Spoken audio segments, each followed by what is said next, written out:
When the media characterize elderly women as being sexy, what is it really they're trying to do?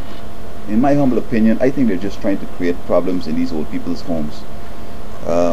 When I was younger, in my 20s, and I got married first, my wife explained something to me that in the middle of their menstruation period, that ovulating time, when that either milk or honey is coming down, then is when they're most sexy. And after that, they're not interested in sex.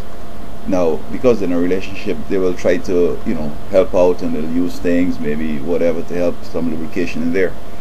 But when a lady has gone through menopause and there's no more ovulating and there's no more that honey and milk coming down, how can we talk about sexy in these older folks' lives?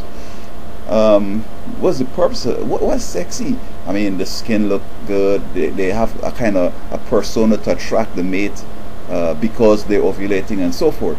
So that when ovulation cease and all that is gone, then are they still sexy or just attractive?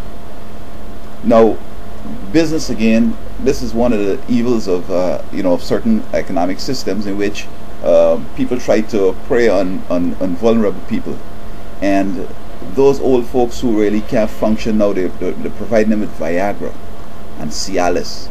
I even see there are drugs in the stores that young people buy to have longer fun, whatever. But I don't know if this is putting sex out of its place, or whether sex is all that they're talking about.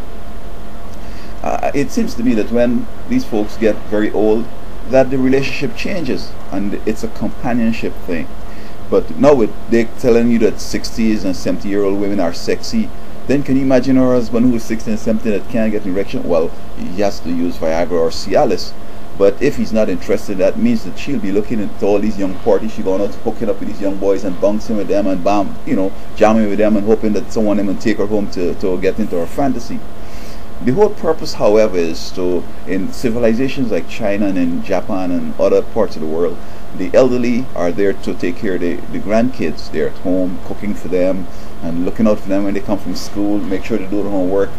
But now, where these grannies looking for sex, they're all over the place, and the grandkids coming in, nobody to see about them, and our civilization is having problems.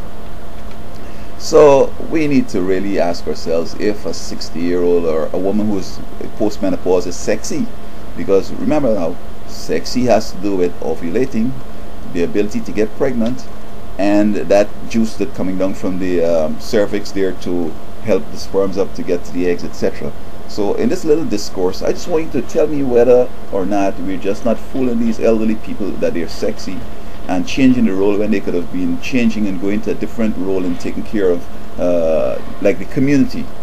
They could raise the kids who don't have young parents to see about them. I think we need to stop fooling these people and let them relax, because what will happen is this. You might have this elderly woman who thinks that she's sexy, and she says that I'm going to by my friend and spend a weekend.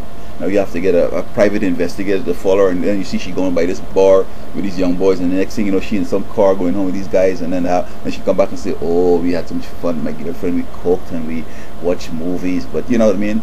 So it's going to cause violence in the place. They're going to commit suicide, they're going to kill each other. So let us really put this thing in perspective and ask ourselves if elderly people can really be sexy.